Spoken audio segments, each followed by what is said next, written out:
함께 보도록 하겠습니다. 사도행전 18장 5절로 8절 말씀입니다. 신약성경 218페이지 사도행전 18장 5절로 8절 말씀입니다.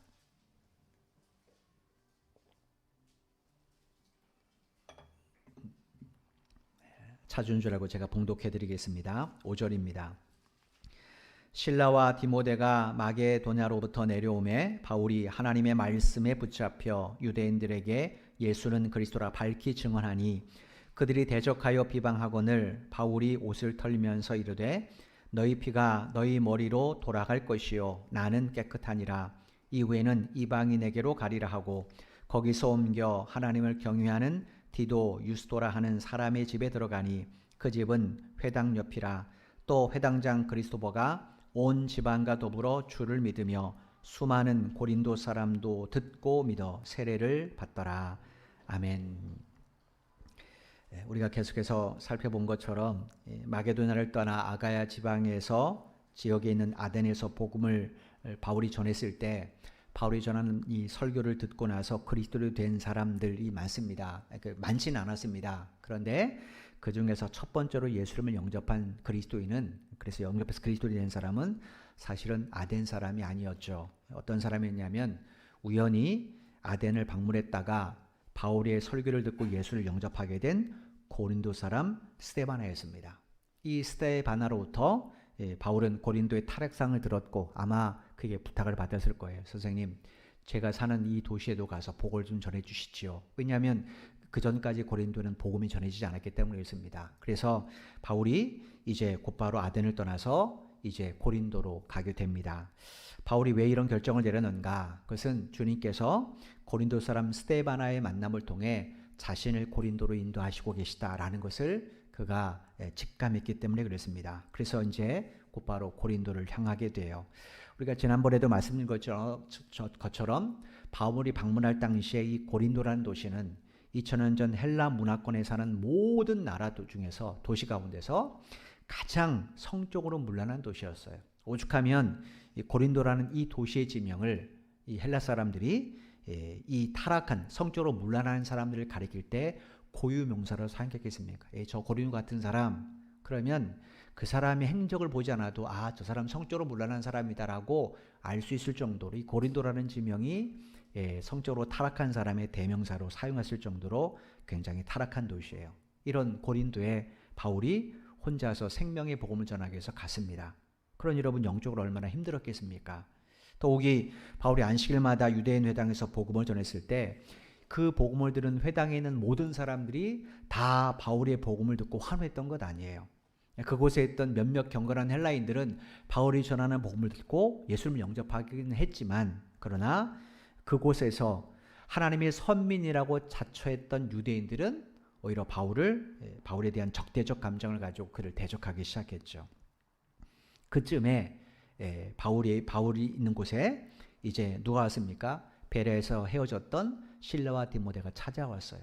그리고 마게도냐에 사람들이 이제 예수를 믿기 시작했고 또 믿음이 견고해졌고 이제 교회들도 생겨나기 시작했다, 이런 소식을 들었습니다. 이 말에 바울이 큰 힘을 얻어서 이제 회당에 가서 예수님, 너희들이 십자가에 못 박아 죽인 예수님, 그 예수님이 바로 하나님이 약속하신 메시아 그리스도고 구원자다, 이런 사실을 아주 강하게 힘있게 증거했습니다. 그러자 유대인들이 어떻게 했습니까? 그들도 반대로 힘있게 바울을 대적을 했어요. 오늘 보면 6절 말씀입니다. 그들이 대적하여 비방하거늘 바울이 옷을 털면서 이르되 너희 피가 너희 머리로 돌아갈 것이요 나는 깨끗하니라. 이후에는 이방인에게로 가리라 하고.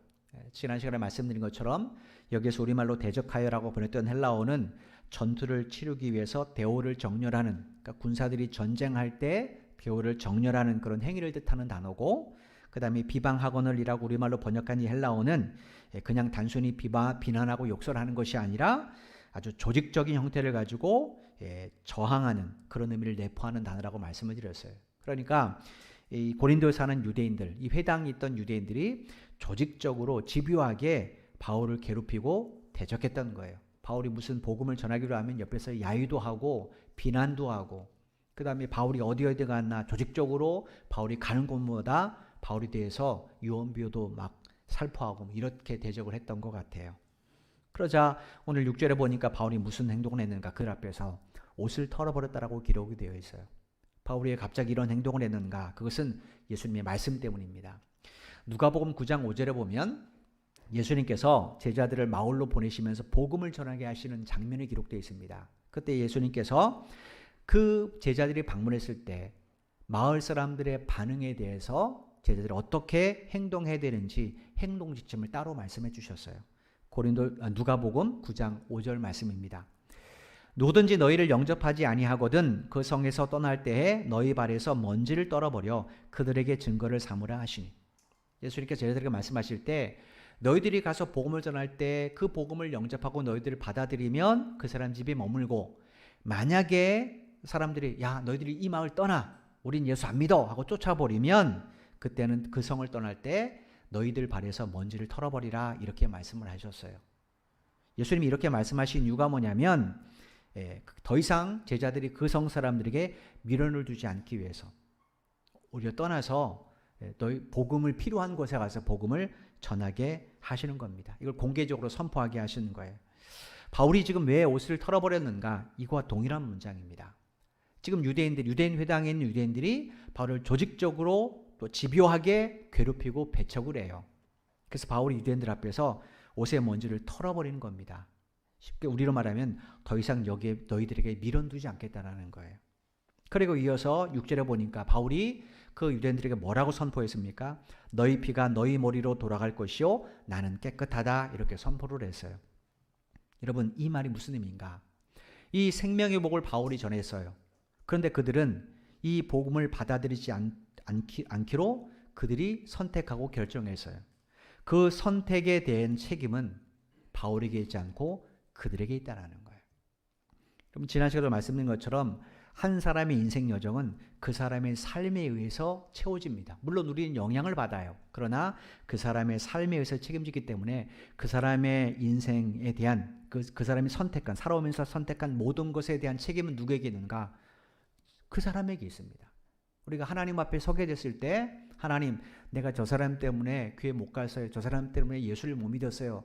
우리는 그렇게 핑계 댈 수 있지만 하나님은 그렇게 받아들이지 않습니다. 우리가 선택한 것에 대한 결과는 우리의 몫입니다. 그래서 이거는 매우 중요한 거예요. 바울이 이 사실을 선택한 거예요. 너희 피가 너희가 결정한 선택한 그 결정이 너희에게 결과로 돌아가게 된다는 거예요. 그리고 나서 나는 이후에 이방인에게 가리라 하고 회당을 나오게 됩니다. 바울이 이제부터 이방인에게 간다 이게 무슨 말인가? 난 앞으로 너희 유대인들과 상관 안 해 이 말이 아닙니다. 이 회당에서 바울이 복음을 전했을 때 경건한 이방인 몇몇은 복음을 받아들였어요. 그러니까 유대인들은 복음을 대적했는데 이방인들은 복음에 우호적인 태도를 보였다라는 거예요. 그러므로 이제부터는 복음에 우호적인 이방인들 그들에게 더 주력하겠다 이런 의미입니다. 그리고 나서 바울이 이제 7절에 보니까 디도 유스토라는 사람의 집으로 거처를 옮깁니다. 7절 말씀입니다. 거기서 옮겨 하나님을 경외하는 디도 유스토라 하는 사람의 집에 들어가니 그 집은 회당 옆이라. 바울은 이 고린도에 있는 동안 브리스길라와 아굴라 부부와 함께 살았거든요. 그러니까 이 말이 뭔가 회당에 나와서 디도 유스토라는 사람의 집에 가서 복음을 전했다는 거예요. 이 이유가 뭔가? 여기 7절에 보면 그 집이 회당 바로 옆이다라고 되어 있으니까 지리적 여건 때문인가? 그렇지 않습니다. 이 디도 유스토라는 사람이 회당에서 쫓겨난 바울을 자기 집으로 영접한 거예요. 선생님, 우리 집에 가서 복음을 전하시죠. 우리와 우리 가족들에게 내가 내 주변에 있는 사람들에게 복음을 전해 주시죠. 라고 바울을 자기 집으로 영접했다라는 거예요. 여러분, 이렇게 바울을 자기 집으로 맞아들인 디도 유스토라는 사람은 어떤 사람인가? 이 사람은 유대인이 아닙니다. 디도 유스토라는 이름은 로마식 이름입니다. 그러니까 이 사람은 학자들이 로마 사람이었을 것이라고 이야기를 합니다. 그런데 바울이 이 두 사람의 만남이 얼마나 신비하냐면 바울이 이 3차 전도의 말미에 AD 55년에서 56년경인데 이때 고린도를 잠깐 경유한 적이 있습니다. 이제 바울이 우리가 이제 후에 고린도 전서 후서를 살펴볼 텐데 지금 오늘 우리가 읽고 있는 사도행전 17장, 18장은 특별히 18장은 2차 전도 여행 중에 바울이 고린도를 방문할 때잖아요. 그죠? 그리고 나서 바울이 2차 전도 여행을 종료하고 3차 전도 여행을 떠납니다. 그 중에 핵심이 이제 에베소 지역이에요. 나중에 우리가 나중에 살펴볼 겁니다. 아무튼 에베소에 갔을 때 바울이 고린도 소식을 듣습니다. 그래서 바울이 고린도 전서를 고린도 교회에 보내요. 그런데 그 고린도 전서를 보고 고린도에 있는 성도들이 회개하는 거 아닙니다. 오히려 바울을 더 비난해요. 그리고 바울이 오겠다는데 못 오게 해요. 그래서 바울이 몇 번의 편지를 또 보는데 그 중에 하나가 이제 고린도 후서입니다.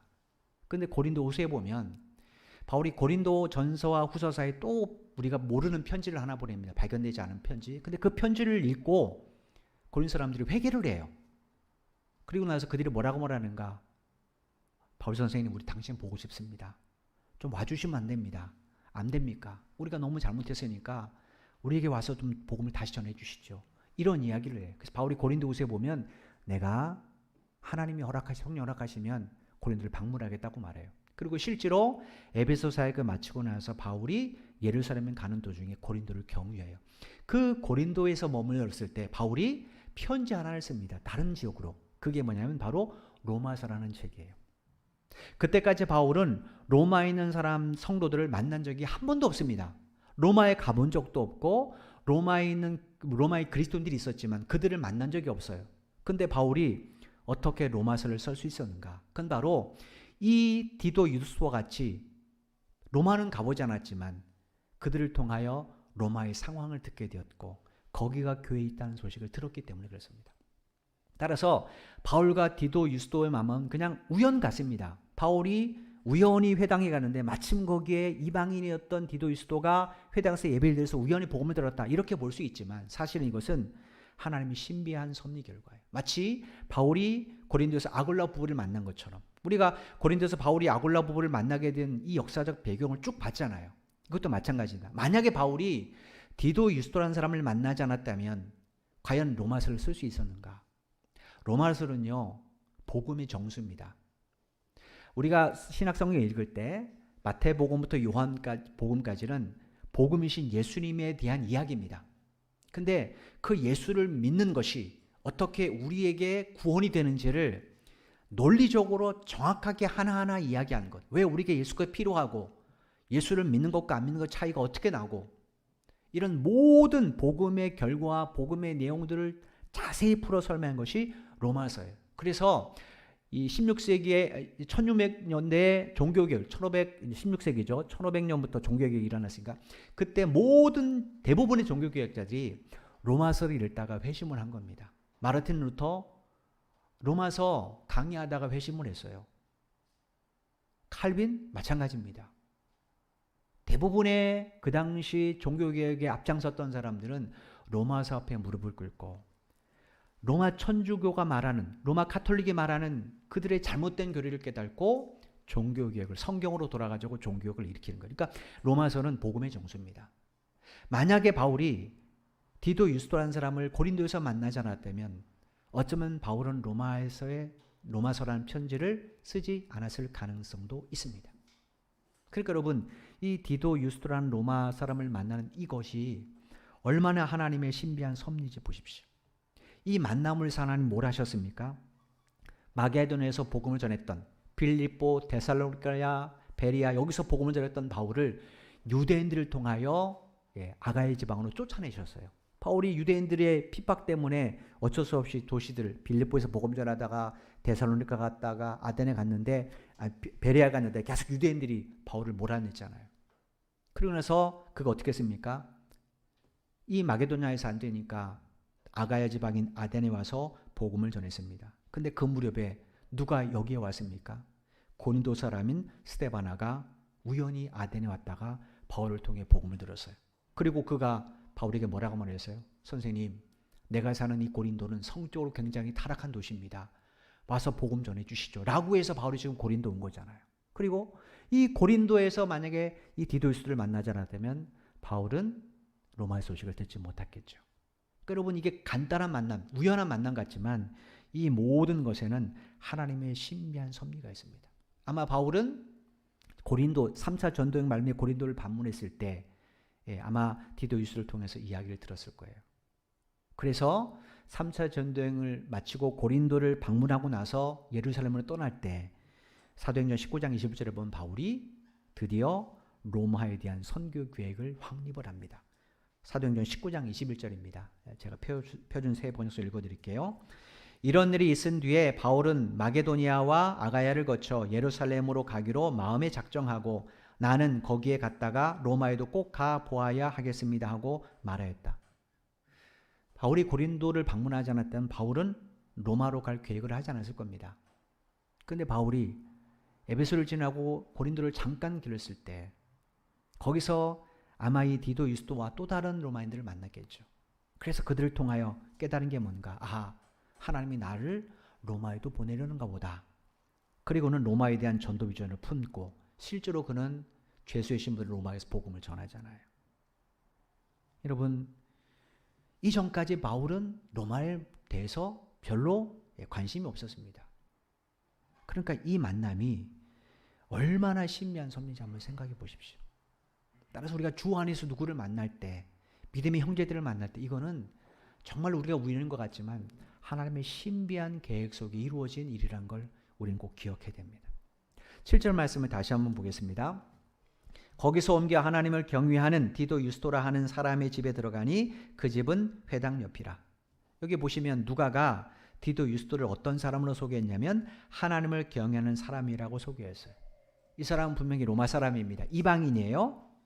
그런데 그는 유대인들이 말하는 이 구약 성경 이야기를 듣고 유대교로 개종할 정도로 하나님을 경외하는 사람이었다라는 거예요.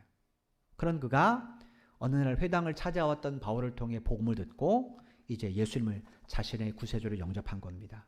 근데 여러분 생각해 보십시오. 왜 유대인들은 똑같은 그 장소에서 똑같은 사람에게 똑같은 복음을 들었는데 왜 그들은 바울을 조직적으로 핍박하고 대적했을까? 여러분 다 뭐 시간차로 들었거나 장소가 다를 거라면 이해를 합니다. 그런데 똑같은 회당에서 똑같은 시간에 똑같은 바울이라는 사람을 통해 똑같은 복음을 들었습니다. 근데 로마의 사람이 이방인인 디도 유스도는 예수님을 구세주로 영접했어요. 근데 거기 있는 유대인들은 오히려 바울을 죽이겠다고 대적을 합니다. 왜 이렇게 전혀 다른 반응을 보이는가? 이 7절 말씀이 그 이유에 대한 폭로입니다. 디도 유스도가 하나님을 경외했다고 강조해요. 그러면 그 회당에 있는 유대인들은 어떤 사람이라는 겁니까? 하나님 보시기에 그들은 당신을 경외한 사람들이 아니었다라는 거예요. 여러분, 겉으로 보면 누가 더 하나님을 경외한 사람입니까? 어릴 때부터 모세오경을 암송하고 안식일이 되면 목숨 걸고 회당에 모여서 예배하고 그렇게 성경을 줄줄줄 외웠던 유대인들이 이방인인 이 디도 유스도보다는 훨씬 더 경건한 사람이지 않습니까? 이 사람들은 모태신앙이고 우리로 말하면 디도 유스도는 중간에 한 20, 30대 때 예수를 믿은 사람이란 말이에요. 디도 유스도가 결혼을 하고 가정이 있으니까. 그럼 생각해 보십시오. 누가 더 경건해 보입니까? 유대인이지 않아요. 그런데 그들은 바울이 전하는 복음을 받아들이지 않았어요. 이유가 뭔가? 그들은 하나님을 경외하는 사람들이 아니었다라는 거예요. 바로 이 이야기라는 겁니다. 왜냐? 하나님을 경외하는 사람은 복음을 거부할 수가 없습니다. 설교자가 이렇게 설교를 합니다. 정말로 하나님을 경외하는 사람은 매 시간 하나님의 말씀을 읽든지 설교를 듣든지 그 내용을 거부할 수가 없어요. 그래서 그 말씀을 듣고 회개하기도 하고 또 믿음이 생겨서 하나님 내가 이렇게 살겠습니다. 담대해지기도 하고 그러는 겁니다. 그런데 하나님을 경외하지 않는 사람은 어떻습니까? 집에 들어가는데 머리에 남는 게 없어요. 뭔가 들고 그 자리에 있는 것 같은데 마음속에 아무것도 없어요. 이게 전혀 다른 차원이라는 거예요. 7절에 우리말로 경유하는 이라고 번역된 헬라어가 세보마이라는 단어입니다. 우리말로 번역하면 경비하다, 두려움을 느끼다 이런 뜻이에요. 쉽게 말하면 하나님을 경외하는 사람은 하나님을 두려워할 줄 아는 사람이라는 거예요. 이유가 뭡니까? 그 하나님 앞에 내가 잘못된 모습으로 서게 되면 영원한 심판을 받잖아요.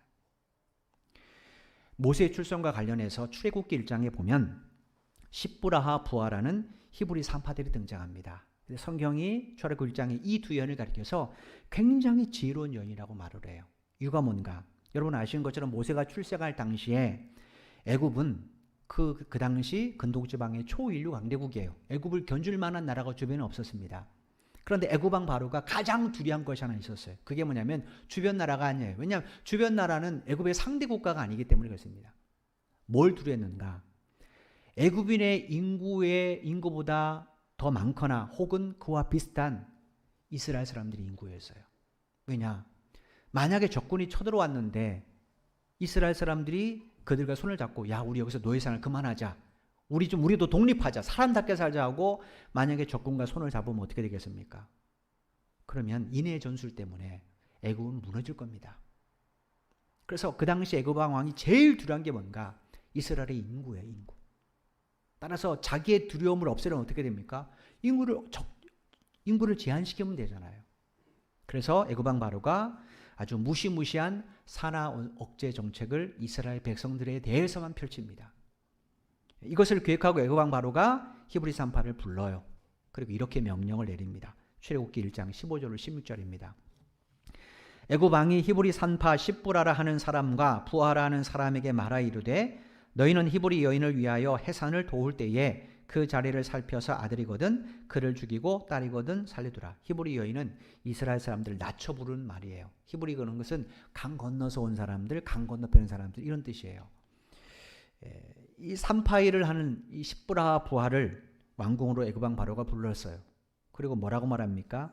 너희들 조산일을 할 때 혹 만약 태어난 아이가 여자이면 그냥 그 산모의 품에 안겨주고 남자이면 그 자리에서 죽이라는 거예요. 여러분 왜 애굽 왕 바로 이렇게 무시무시한 이런 산하 억제 정책을 산파들에게 내렸겠습니까? 그건 이스라엘이 씨를 말리기 위해서 그래요. 왜냐 그걸 인구를 완전히 억제시켜야 되니까. 그럼 여러분 이 바로 왕이 점잖게 이야기를 했겠습니까? 아니면 무시무시한 태도로 이야기를 했겠습니까? 굉장히 무시무시하고 강압적으로 위협적으로 이런 명령을 내렸을 거예요. 아마 성경에 없지만 뒷부분을 친다면 너희들 이 명령 안 지키면 가만 안 둬. 너희들 가족 전체를 이런 식으로 아마 협박을 했겠죠. 그러니 이 히브리 산파 입장에서는 바로 왕의 이 명령이 얼마나 두렵습니까? 그죠? 두려운 명령이에요. 왜냐? 조금 전에 말씀드린 것처럼 애굽은 그 당시 초인류 강대국이에요. 거기에 바로 왕은 최고의 권력자입니다. 애굽의 권력자일 뿐 아니라 근동지방 전체를 거쳐서 최고의 권력자예요. 법이 애굽 왕 밑에 있습니다. 거기에 반해 십부하고 부하라는 이 여인은 이스라엘 출신의 노예들일 뿐입니다. 노예들의 생명 아무것도 아니죠. 그 당시에는. 그러니 여러분 이 두 여인이 어떻게 애굽 왕 바로의 명령을 거역할 수 있겠어요? 그런데 이 두 여인이 목숨을 걸고 남자아이들을 살려줍니다. 그 이유에 대해서 출애굽기 1장 17절에 이렇게 기록이 되어 있어요. 출애굽기 1장 17절입니다. 그러나 산파들이 하나님을 두려워하여 애굽 왕의 명령을 어기고 남자 아기들을 살린지라. 여러분 십부와 부하라는 이 두 히브리 산파가 왜 애굽 왕의 명령을 거역하고 이스라엘 남자아이를 살려줬는가? 여기 보니까 애굽 왕보다도 누구를 더 두려워했어요? 하나님을 더 두려워했어요. 여기 우리말로 두려워하려고 번역된 히브리의 뜻이 뭐냐면 경외하다입니다. 경외하다. 그러니까 이 두 여인은 하나님을 경외했다라는 거예요. 이유가 뭡니까? 하나님 말씀에 살인하지 말라고 그랬어요. 근데 애굽 왕은 살인하랍니다. 그리고 애굽 왕은 지금 살인 안 하면 자기 말에 안 들으면 너 죽는다고 말해요. 죽을 수 있습니다. 근데 문제는 하나님 앞에 서게 되면 하나님의 말씀에 불순종했기 때문에 영원한 지옥행이에요. 뭐가 더 두렵습니까? 당연히 하나님이 더 두렵죠. 이 두 여인이 바로 그랬다는 이야기예요. 여러분 우리가 세상을 살아가다 보면 두려운 일이 많습니다. 사람이든 환경이든 두려운 것이 굉장히 많아요. 여러분 그 두려움 내가 외면하거나 혹은 내가 이제 두려워하지 않아야지 하고 내가 결심한다고 해서 그 문제가 사라집니까? 아닙니다. 볼 때마다 더 큰 두려움이 엄습하고 더 미래가 불안해집니다. 이런 두려움을 극복하려면 어떻게 되는가? 그건 그것보다 더 높은 존재를 두려워하면 됩니다. 그러면 상대적으로 그것보다 낮은 것은요, 우리 마음과 생각이 사라집니다. 생각해 보십시오. 요즘 이제 선행학습이라는 게 있잖아요. 예, 아이들 학원 다니면 선행학습 하잖아요. 저희는 이제 학원에 보내서 선행학습을 시키는데 대부분 하잖아요. 분명히 초등학교 1학년이에요. 근데 이 아이가 중학교를 배웁니다. 그럼 이 아이에게 초등학교 1학년 문제 내면 이게 문제겠습니까? 별로 어려워하지 않습니다. 그죠? 근데 고등학교 1학년 문제 내면 어렵죠.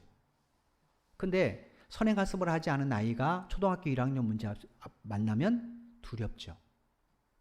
하나님이 누구신지를 정말로 두려워하는 사람은 지금 있는 것보다 작은 두려움은 별로 두려워하지 않습니다. 이거 뭐겠습니까? 하나님이 함께 하시면 믿기 때문에 그래요.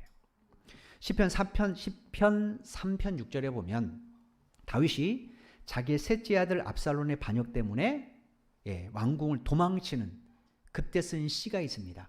시편 3편에 그때 쓴 시인데 시편 3편 6절에 바울이 이런 고백을 해요. 들어보십시오. 천만인이 나를 애워싸 진친다 하여도 나는 두려워하지 아니하리로다. 생각해 보십시오. 지금 1000명의 군사들이 아들 압살롬을 보낸 군사들이 다윗을 죽이기 위해서 이잡듯이 뒤지고 있어요. 근데 그게 어떻게 안 두렵습니까? 지난번에 이제 우리 지용이하고 이제 둘이서 목욕탕을 갔는데 어떤 남자애인데 온몸이 막 문신이에요. 우리 피했습니다. 둘이 이렇게 피했어요. 무섭잖아요. 그죠? 근데 그런 사람들이 한 100여 명이 앞에 쫙 있습니다. 그거 둘러서 목적이 나를 타겟입니다. 여러분 두려워하지 않을 수 있겠습니까? 근데 다윗이 뭐라고 말해요? 1000만인의 군사들이 나를 지금 죽이기 위해서 에워싸고 있는데 그들의 목적은 오직 다윗 죽이는 겁니다. 그러면 압살롬의 반역을 통해 이루어진 나라의 개국 공신이 되는 거예요. 저 밑에 말단 직원이라도 하루아침에 큰 부귀 영화를 누리게 되는 겁니다. 얼마나 눈에 혈안이 내있겠습니까? 근데 다윗이 뭐라고 말해요? 난 두렵지 않다라는 거. 이건 뭐예요? 그들보다 더 두려우신 하나님이 자기와 함께 있음을 믿기 때문에. 그래서 다윗은 자기를 죽이려는 아들 압살롬을 위해서도 기도하는 거예요. 두 히브리 산파가 입장에서 보면 애굽왕 바로는 현실적인 두려움입니다. 왜냐? 당장 만약에 남자애를 살렸다가 발각이 되면 죽습니다. 자기만 죽습니까? 만약에 이 여인들이 결혼했다면 가족 전체를 멸절할 거란 말이에요. 거기에 반해 하나님의 말씀, 살인하지 말라는 하나님의 말씀, 그리고 하나님은 보이지 않습니다. 애굽왕은 보여요. 그 명령도 눈에 보입니다. 근데도 불구하고 이 두 여인은 눈에 보이는 것보다 뭘 더 두려워하는 거예요? 보이지 않은 하나님의 말씀을 더 두려운 겁니다. 그렇다고 해서 하나님의 꿈에 이 여인들을 찾아왔습니까? 환상 중에 이 여인들에게 뭔가 이야기했어요? 얘들아, 애굽왕 바로가 이렇게 명령했지? 두려워하지 마. 너희들 내 말대로 남자를 살려라. 그럼 내가 너희들 지켜줄게. 이런 말을 했다면 할만합니다. 할만한 게임이에요. 그죠? 여러분이 어떤 일을 위해서 기도하는데 하나님께서 다 꿈에 나타나세요. 야, 걱정하지 마. 내가 해결해 줄게. 라고 말씀하셨다면 그 현실 안 두렵습니다. 근데 아무리 기도해도 현실은 변하지 않고 하나님의 음성은 들리잖아요. 그런데 말씀만 읽으면, 설교만 들으면 하나님이 걱정하지 말래요. 자, 이런 상황에서 여러분들 과연 하나님 말씀 선택하기가 쉬운 문제겠습니까? 그런데 이 히브리 두 산파는 그렇게 했다는 거예요. 이유가 뭡니까? 두 사람은 하나님을 경외했기 때문에. 디도 유스도라는 이 사람이 이 히브리 산파들처럼 하나님을 경외한 사람이었다는 거예요. 바울의 복음을 듣고 그를 대적하는 것이 바로 하나님을 대적하고 예수님을 대적하는 것을 그는 깨달은 거예요. 그를 자기에게 보내셔서 예수 그리스도의 십자가의 복음을 전하는 그 하나님 너무나 두려웠던 겁니다. 그래서 유대인들은 대적해요. 대부분 유대인들은 가면 상권을, 그 도시의 상권을 지배하기 때문에 유대인들의 눈밖에 나면 어려움이 있겠죠. 더군다나 유대인들이 막 집착하고 박해하는 바울을 자기 집에 들여서 그렇게 모신다? 쉬운 문제겠습니까? 어렵죠. 해코지가 분명히 있을 거란 말이에요. 그런데도 디도 유스도는 하나님을 더 두렵기 때문에 바울을 영접했어요. 그럴 때는 무슨 일이 일어났는가? 경건한 이방인인 고린도 사람 가운데 바울을 통해 예수를 믿은 사람들이 바울에게 더 복음을 듣고 싶어서 이 집을 찾아오기 시작을 해요. 그런 이 집이 어떻게 되겠습니까? 고린도의 첫 번째 교회가 된 거예요. 여러분, 그것뿐이 아닙니다.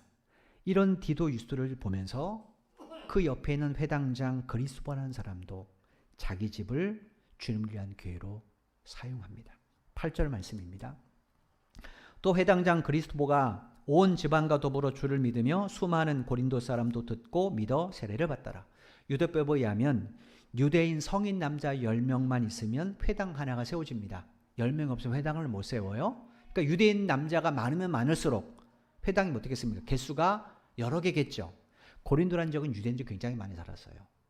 그러니까 여기는 당연히 회당이 여러 개겠죠. 8절 말씀이 뭐냐면 바울이 디도 유스도라는 사람이 예배했던 회당에서는 쫓겨났잖아요. 그래서 디도 유스도 집에서 머물면서 복음을 전했죠. 그러고 나서 안식일이 됐습니다. 그래서 그 옆에 그 근처에 있는 회당을 갔는데 마침 그 회당장이 누구였냐면 그리스도라는 사람이었다는 거예요. 거기에서 바울이 복음을 전했어요. 근데 여러분, 지금도 그렇지만 유대인들은 서로 간의 연결이 굉장히 밀접하게 됩니다. 왜냐하면 같이 대응하기 하기 때문에. 유대인들이 인구가 많지 않잖아요. 그래서 유대인들이 사는 마을 가면 전부 다 소식이 공통적으로 다 알고 있는 소식이에요. 따라서 유대인 회당에서 디도 유스도가 있었던 유대인 회당에서 바울이 쫓겨난 이야기는 지금 고린도인 유대인은 다 알고 있는 이야기겠죠. 그죠? 그런데도 그리스도가 바울에게 복음을 전할 수 있도록 길을 열어줬다. 어떻게 그가 이런 일을 했을까요? 그건 바로 디도 유스도를 보고입니다. 그 사람을 봤더니 뭔가 다르더라는 거예요. 그리고 어쩌면 디도 유스도 그러니까 관리하는 회당에 있는 거기 출석하는 경건한 이방인들도 아마 디도 유스도 집에서 바울을 통해 복음을 들었을 가능성도 높습니다. 그래서 디도 유스도가 도대체 무슨 이야기인데 하고 바울의 복음을 들었는데 어떻게 되었어요? 그가 그 복음 앞에 무릎 꿇고 온 집안이 예수를 영접하고 세례를 받았다는 거예요. 이거 뭐겠습니까? 그 사람도 경건한 사람이었기 때문에. 유대인이든 이방인이든 하나님을 정말로 두려워하는 사람은 복음을 듣게 되어 있습니다. 우리가 예수 믿는 목적이 뭡니까? 마지막 최후의 심판을 들었기 때문 아닙니까? 육신의 죽음으로 끝난다. 뭐하러 예수 믿습니까? 그죠? 우리가 예수 믿는 목적이 뭐예요? 육신의 죽음으로 모든 것이 끝나지 않잖아요. 영혼은 소멸되지 않습니다. 영혼이 존재합니다. 그거는 예수 믿지 않은 사람들도 인정하는 부분이에요. 그럼 우리는 죽은 후에 우리 육체는 땅으로 돌아간 거 보면 분명히 땅에서 왔는데 우리 영혼이 소멸되지 않는다면 뭔가 온 출처가 있을 거 아닙니까?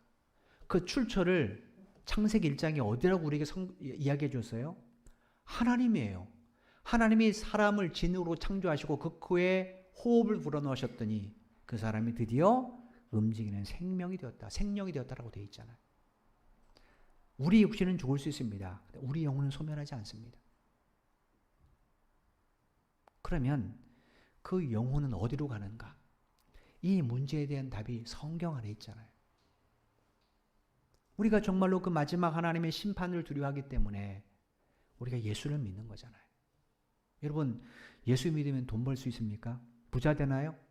예수 믿으면 병이 안 걸리나요?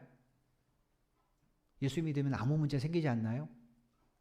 성경은 그래서 예수 믿으라고 말하지 않습니다. 그건 타종교도 그렇게 이야기합니다. 성경이 예수 믿는다고 부자 된다고 말하지 않아요. 예수 믿는다고 질병 하나 걸리지 않는다고 말하지 않아요. 목사인 저도 여러분 아시죠? 대성포진 걸려봤잖아요. 지금도 그 허리 때문에 고생하잖아요.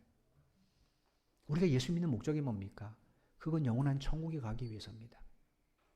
그 길 외에는 길이 없기 때문에. 예수님이 나를 십자가에 내 죄를 위해서 피 흘려 돌아가신 사실을 믿기만 하면 하나님께서 내 죄를 용서해 주시고 예수님이 부활하심으로 내가 비록 이 땅의 생을 마감하지만 영원히 주님의 품에 거한다는 이 부활의 소식을 믿기 때문에 예수를 믿는 거잖아요. 크리스포라는 사람이 디도 유스를 보면서 바로 그 주님을 만나게 된 겁니다. 그래서 예수를 믿었더니 8절에 보니까 무슨 일이 일어났습니까? 수많은 고린도 사람이 듣고 믿어 세례를 받았어요. 여러분, 여기 믿고 세례를 받았다라는 것이 히브리 성경에 보면 미완료로 되어 있습니다. 히브리 문법으로 보면 예수 믿고 세례받은 고린도의 이방인들의 발길이 계속해서 끊이지 않고 이어졌다라는 뜻이에요. 로마 제국에서 가장 성적으로 타락한 도시입니다. 이 악한 죄악의 덩어리 도시가 어떻게 생명의 역사가 일어난 이 도시로 변하게 되었을까요? 그건 바로 하나님을 경외했던 바울과 그의 일행들, 그리고 디도 유스도, 회당장 그리스도, 이렇게 하나님을 경외한 사람들이 있었기 때문이라는 거예요. 그들의 믿음을 보고 수많은 고린도 사람들이 정말로 두려울 대상이 누구인가를 알게 되었던 겁니다. 그래서 그들이 하나님께로 돌아오기 시작했다는 거예요. 사랑하는 여러분, 정말로 여러분 스스로 한번 생각해 보십시오. 나는 진짜 하나님을 두려워하는가? 가끔 우리 아내가 저에게 이야기합니다. 지금 죽으면 천국 갈 수 있을까? 저는 천국 갈 수 있다고 이야기해요. 왜냐? 천국은 행위로 가는 게 아니잖아요. 믿음으로 가는 거잖아요. 당신이 예수님을 변함없이 믿고 있는데 당연히 천국 가지. 근데 정말로 내가 믿는다면 그렇게 살 수 있는가는 좀 고민해 볼 필요가 있죠. 마태복음 10장 28절에 보면 예수님이 우리에게 이런 말씀을 하셨어요. 몸은 죽일지라도 영혼은 죽이지 못하는 일을 두려워하지 말고 영혼도 몸도 둘 다 지옥에 던져져 멸망시킬 수 있는 분을 두려워하라. 왜 순교자들이 그렇게 순교할 때까지 예수를 부인하지 못했는가? 우리 몸은 죽을 수 있어요. 그러나 세상은 우리 영혼은 죽이지 못합니다. 그렇지만 하나님은 우리의 몸과 영혼을 다 지옥에 던질 수 있는 유일한 재판장이시고 주권자이십니다. 그럼 정말 우리가 두려워야 될 대상이 뭡니까? 사람이나 환경이 아닙니다. 진짜 두려워야 될 대상은 하나님이에요. 그 하나님을 경외하는 사람, 그 하나님을 두려워하는 사람은요, 어떤 상황, 어떤 환경 속에서도 그분을 예비하고 그분의 말씀을 따라 살게 될 것입니다. 여러분, 그러나 사람이나 환경을 하나님보다 더 두려워하는 사람은 어떻게 될까요? 그것 때문에 하나님을 경외하는 예배도, 그리고 하나님의 말씀도 포기하는 자리에 앉게 될지도 모릅니다. 그럼 그 사람의 인생 여정에 뭐가 채워지겠습니까? 하나님의 영원한 말씀이 아니겠죠. 그 사람 속에 있는 탐욕들, 욕망들, 그런 것들이 채워지게 될 겁니다. 여러분의 남은 인생을 여러분 이렇게 채워간다면 우리가 죽음 후에 어떤 결과를 맞겠습니까? 그것은 나 스스로의 인생을 망치는 겁니다. 그럼 지금 우리가 정말로 두려워야 될 건 뭔가? 코로나19 바이러스가 아닙니다. 우리가 정말로 두려워야 될 것은 지금 현재 하나님 앞에 있는 나의 믿음과 신앙생활의 모습이에요. 과연 하나님, 내가 이렇게 예수 믿어도 되는 거예요? 하나님, 내가 정말로 예수 잘 믿고 있어요? 고민해 보십시오. 우리 앞에 두려운 문제가 있습니다. 근데 저와 여러분 믿는 하나님이 어떤 하나님이에요? 전능하신 하나님이잖아요. 전능이 뭡니까? 능치 못함이 없다는 거예요. 하나님은 얼마든지 이 문제 해결할 수 있습니다. 더구나 하나님은 무소부지하시잖아요. 다른 곳에 계시잖아요. 우리 곁에 계시잖아요. 하나님은 저와 여러분 같은 사람들을 구원하시기 위해서 당신의 아들 예수 그리스도의 생명을 십자가에 내어주셨어요. 희생제물로. 여러분, 당신의 아들의 생명과 우리를 맞바꿀 정도를 사랑하셨다라는 거예요. 예수님은 창조주입니다. 그 창조주가 피조물들의 발과 손에 짓밟히는 그 현장에 당신 아들 내어줄 때까지 우리를 사랑하시는 하나님이 뭘 아까워서 우리를 돕지 못하겠습니까? 다만 거기는 하나님 뜻이 있는 것뿐입니다. 그러면 우리가 현재 힘들고 어려울 때 해야 될 일은 뭡니까? 그게 두려워서 하나님을 예배하는 일이나 하나님 앞에 기도하는 일을 등한시하는 것이 아니라 그 두려움 때문에 또 하나님께 나아가는 거예요. 하나님, 이 문제는 내가 해결할 수 없습니다. 하나님, 당신에게 맡깁니다. 다만 제 믿음을 지켜주십시오. 저를 통하여 사람들이 하나님이 하나님 되심을 알 수 있도록 저를 사용해 주십시오. 하고 그 문제를 가지고 하나님 앞에 나와 예배하고 기도하는 것에 더 우선순위를 두는 것, 이게 우리들의 문제이지 않습니까? 우리가 일상생활할 때 얼마나 많은 사람을 부딪힙니까? 우리 스스로 바이러스를 지킨다고 해서 지켜집니까? 지켜지지 않습니다. 지금 아시는 것처럼 이 이태원발 코로나가 5차까지 감염된 사례가 일어났잖아요. 차라리 직접적으로 방문한 사람에게 감염 올렸으면 좀 덜 억울하죠. 그죠? 전혀 모르는, 그 관계없는 사람들인데 어느 날 우연히 갔던 노래방이, 더군다나 참 그 아이 돌잔치에 참여한 사람들은 참 마음이 아프더라고요. 축하하는 자리 아닙니까? 얼마나 그 안에서 방역을 했겠어요, 사람들이. 지금도 그런데. 더군다나 돌잔치인데 방역 안 했겠습니까? 근데 옮았잖아요. 잠깐의 방심. 일주일간에 하나님께서 이런 코로나19로부터 우리를 지켜주신 것, 우리의 능력 때문이에요? 내가 방역을 잘해서요? 그렇지 않습니다. 하나님의 은혜를 베풀어 줬기 때문에 우리가 현장 예배 드릴 수 있는 거잖아요. 그러므로 우리가 정말로 두려워야 될 건 뭔가? 우리 눈앞에 있는 두려운 현실이 아닙니다. 하나님이 하나님. 그 하나님을 바르게 예배하지 못하고 그 하나님을 경배하지 못하고 생을 마감하면 우리 인생은 영원한 멸망으로 떨어지게 됩니다. 그래서 우리가 지금 해야 될 일은 뭡니까? 하나님을 예배하고 하나님 앞에 기도하는 일을 게을리하지 않는 거예요. 그럴 때만이 하나님께서 우리 형제 예배를 지켜주시기 위해서라도 이 나라의 코로나를 좀 억제시켜 주지 않겠습니까? 저는 이를 위해서 기도합니다. 여러분도 기도하십시오. 그리고 여러분의 가정에 문제가 있을 때 두려워하지 마시고 그 문제를 하나님께 맡기십시오. 그러면 하나님께서 당신의 뜻대로 이루어 가실 겁니다. 다만 우리가 해야 할 일이 뭡니까? 하나님을 경외하며 사는 겁니다. 그러면 하나님께서 바울을 통하여 고린도의 생명의 역사를 이루어주는 것처럼, 그리고 디도이스를 통하여 로마의 복음을 전하게 하신 것처럼, 스데반을 통하여 유대인들에게 복음이 전하게 된 것처럼 여러분을 통하여 놀라운 생명 역사가 여러분의 가족 안에, 여러분의 일터 안에 반드시 나타나게 될 것입니다. 이 일 위해 쓰임받는 여러분 한 분 한 분의 삶이 되기를 주님의 이름으로 간절히 축원을 드립니다. 기도드리겠습니다. 하나님, 감사합니다. 오늘도 우리가 말씀을 통하여 과연 우리 모습이 어떠한가 비춰볼 수 있도록 은혜를 베풀어 주셔서 감사합니다. 바울이 고린도에 가서 첫 번째 방문했던 회당, 고린도에는 많은 회당이 있었지만 특별히 하나님께서 그 회당을 선택해서 바울을 보내셨으니까 이 회당이 얼마나 복된 선택을 받은 장소입니까? 그런데 그곳에서 바울을 통해 예수 믿었던 사람은 하나님을 경외한다고 스스로 자부했던 유대인들이 아니었습니다. 자신이 유대인들에 비하면 얼마나 죄인인가를 깨닫고 하나님을 두려워했던 이방인 디도 유스도였습니다. 그를 통하여 하나님은 고린도에 복음의 씨앗이 뿌려지게 하셨습니다. 오늘 우리는 어떠한지요? 우리는 하나님을 믿는다고 고백합니다. 하나님의 자녀라고도 고백합니다. 그런데 삶 속에서는 하나님을 망각한 채 살아가고 있지는 않습니까? 하나님을 경외하기보다는 그저 세상의 두려움 앞에 무릎을 꿇고 살고 있지는 않습니까? 하나님, 우리의 이 연약함을 용서해 주시고 우리를 불쌍히 여겨 주옵소서. 과연 지금 나의 모습이 하나님을 경외하는 모습인지 하나님 우리를 뒤돌아보게 하여 주시고 이제 하나님을 경외하는 자리, 그 자리를 먼저 우선순위에 둘 수 있는 우리 모두가 되게 하여 주옵소서.